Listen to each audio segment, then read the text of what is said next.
So important for us to just, like you said, stop and listen to what our body's trying to tell us and why. And that's an area you're used to. So as a dietitian in Mhm. this, what can you add to that? Or what's kind of the process with your patients that you're going through? Yeah. So just kind of hearing what they're saying. I just last night saw a patient and, he came to me and he was like, yeah, my wife wanted me to see you because her friend sees you. And I'm okay. I've just been removing gluten, dairy. Tomatoes don't make me feel well either. And neither do strawberries. And neither do.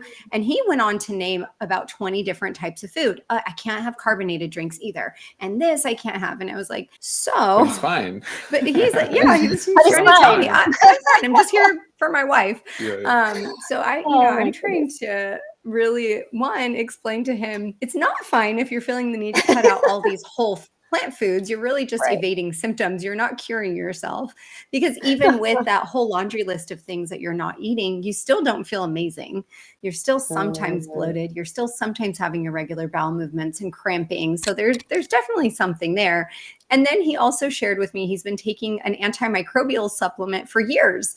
And so even with that, he's still not feeling his absolute best. So it was really just assessing, okay, let me hear what you're telling me. It sounds to me like a lot of the foods you removed are more fermentable, high FODMAP. Why are you reacting to these more fermentable carbohydrates? There must be some type of imbalance in your bacteria or your microbes living in your gut. Something might be off with your motility or the barrier of your gut to help you break down some of these carbohydrates and properly digest them. And then a lot of the foods that he described to me were high in something called histamine. So as he continued to say things, he kind of became a joke during the visit. He was like, let me guess, mushrooms are high histamine too. And I was like, yes.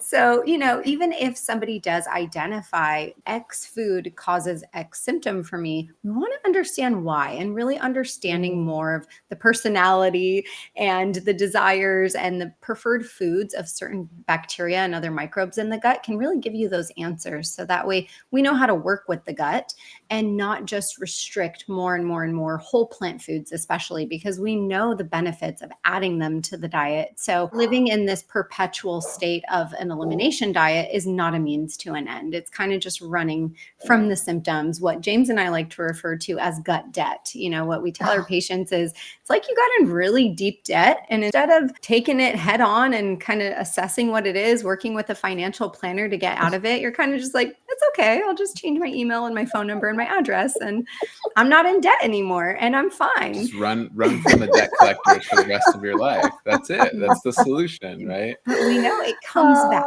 One day it will show up again. You will need to buy a car. You will want to buy a house. You will have something that you want to open up a credit card for. So if that's what you're living in, it's not true healing. And I'm sure you've experienced something very similar as well with your clients. Yeah, no, this is health karma, right?